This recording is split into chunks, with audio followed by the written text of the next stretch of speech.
үйінің ішін көрсетші дейді. Сіздерге қызық ба менің үйім? Ендеше видеоны соңына дейін көріңіздер. Кеттік. Бұл хит болған баспалдақ. Осы баспалдақтан бастайық. Қаншама қонақ шақырғаннан кейін осы баспалдағым аман қалды ғой, сенесіздер ме? Қазір барлығын жуып, тазалап қойдым. Ал кеттік. Міне коридор бұл. Коридордан кіргенде, міне бұл ұзын коридор кіргенде, мына бізде жидкий обой, оны біз қолмен жасадық. Менің залым. Біз өте қарапайым тұратын адамдарымыз.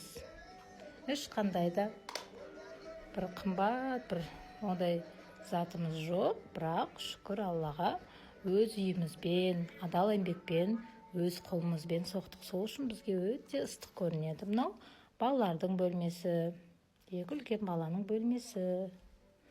Мынау біздің папугайлар. Ал кеттік ендеше басқа бөлмеге. Мынау менің ас бөлмем. Міне қараңыздар, менің ас бөлмем. Бұл ас бөлмені де күйеуіміз екеуміз қолмен жасадық. Ешқандай да ешкімді жалдамадық. Өз қолымызбен жасадық. Кең қып жасаттым әдейі. Ал бұл менің жатын бөлмем. Өте қарапайым. Жақында спальный гарнитур алатын боламын. Сол кезде сіздерге тағы видеообзор түсіретін боламын. Айтқандай, міне қараңыздар, мен полым барлығы аппақ. Өзім қолмен көміртпен жуып отырамын. Қайта күн ара кілемімді қағып, өстіп жуып отырамын. Көрдіңіздер ме? Барлығы міне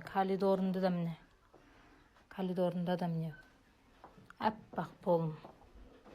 Аяқ киімдерді түгел жуып отырамын ғой күнде. Осындай жыбырлақтым мен. Мынау біздің ванна бөлмеміз. Әлі бірақ біткен жоқ. Әлі ішін жасап көрсететін боламын.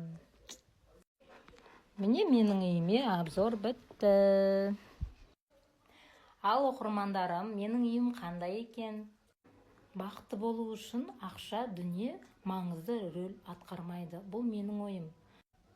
Менің шаңырағым өте қарапайым, бірақ менің үйімде бақыт, береке бар.